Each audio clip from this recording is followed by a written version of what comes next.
सनातन धर्म में ईश्वर वाणी कहे जाने वाले वेद तथा श्रीमद् भगवत गीता का प्रचार करने वाले हमारे चैनल सनातन धर्म ज्ञान गंगा में आप सभी का स्वागत है। मेरे प्यारे कृष्ण भक्तों, आप सभी को जय श्री कृष्णा।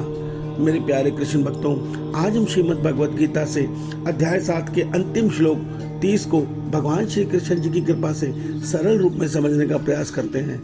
जय श्री कृष्णा।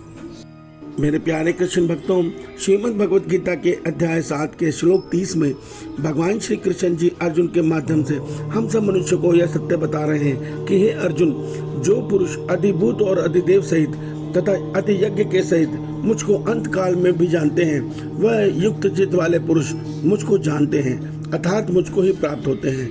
मेरे प्यारे कृष्ण भक्तों, आइए आज के इस गूढ़ रहस्य वाले श्लोक को हम भगवान श्री कृष्ण जी की कृपा से सरल रूप में समझने का प्रयास करते हैं। जय श्री कृष्णा। मेरे प्यारे कृष्ण भक्तों, आज के श्लोक को समझने से पहले इस सत्य को समझिए कि देखिए, कर्म योगी और ज्ञान योगी भी परमात्मा को पाते हैं। वो कर्म के द्वारा और ज्ञान के साधना के द्वारा परमात्मा को पाते हैं, मगर वो केवल ब्रह्म को जानकर ही ईश्वर तक पहुंचते हैं। मगर भगवान हमें क्या सत्य बता रहे हैं कि जो कर्मयोग की साधना से सिद्ध होकर, शुद्ध होकर, पाप मुक्त होकर, मेरी शरण होकर, अर्थात मुझ में अनन्य प्रेम जगाकर मेरी भक्ति करता है, इस जन्म मरण चक्र से छूटने के लिए, ऐसा मनुष्य मुझे तो पाता ही है, साथ में मेरे संपूर्ण ब्रह्म को, संपूर्ण कर्म विधान को और संपूर्ण सृष्टि के नियमों को जान जाता है, ज्ञान विज्ञान सहित। उसी में भगवान आज कह रहे हैं कि हे अर्जुन, ऐसा मुझ में प्रेम करके मेरी शरण होकर मेरे को भजने वाला मेरा भक्त मेरे को तीनों रूपों में जान जाता है, अर्थात अधिभूत, अधिदेव, अधियज्ञ, तीनों रूपों में वो मुझे जानता है। अब आज के युग में इन तीनों शब्दों का अर्थ समझना बड़ा मुश्किल है, मगर हम आज को सरल रूप में समझने का प्रयास भगवान श्री कृष्ण जी की कृपा से करते हैं। जय श्री कृष्णा।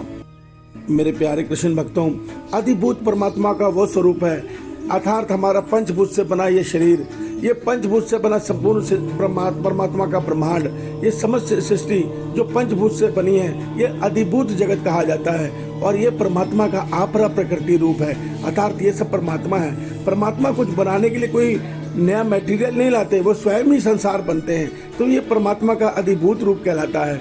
जो परमात्मा के देवी देवता हैं, जो ब्रह्मा जी हैं, जो हमारा मन, इंद्रिय, मनस तत्व है, अहंकार तत्व है, ये सब परमात्मा के अधिदेव जगत कहलाते हैं। अर्थात परमात्मा इसमें अधिदेव रूप से इस संसार के संचालन कर रहे हैं। तीसरा रूप है अधियज्ञ, जिसमें परमात्मा सबके हृदय में, अर्थात देवी देवता, समस्त भूत प्राणियों के हृदय में अंतर्यामी रूप से वास करते हुए सबको चेतन ऊर्जा दे रहे हैं। वो परमात्मा का अधियज्ञ रूप है।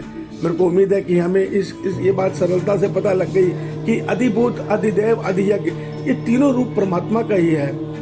मेरे प्यारे कृष्ण भक्तों, भगवान हमें आज के श्लोक में यह सत्य बता रहे हैं कि जब मेरा भक्त मुझे प्रेम से भजता है तो वो मेरी कृपा से मुझे तीनों रूपों में देखता है, अर्थात वो ये सत्य देखता है कि इस दृश्यमान जगत में अधिभूत रूप में मेरे परमात्मा है, अधिदेव रूप में भी मेरे परमात्मा है और अधियज्ञ रूप में भी मेरे परमात्मा है। मैं इसके लिए भगवान ने हमें शर्त बता दी है कि पहले कर्मयोग की भट्टी में तपो, अपने मन को पाप मुक्त करके संसार से विरक्त करके मुझ ईश्वर में एक निष्ठ प्रेम जगाओ, मीरा की तरह, सूर्य की तरह, नानक जी की तरह, तब आप मुझे पाओगे, तब मेरे संसार को और मुझे जानते हुए मुझे एक दिन पालोगे।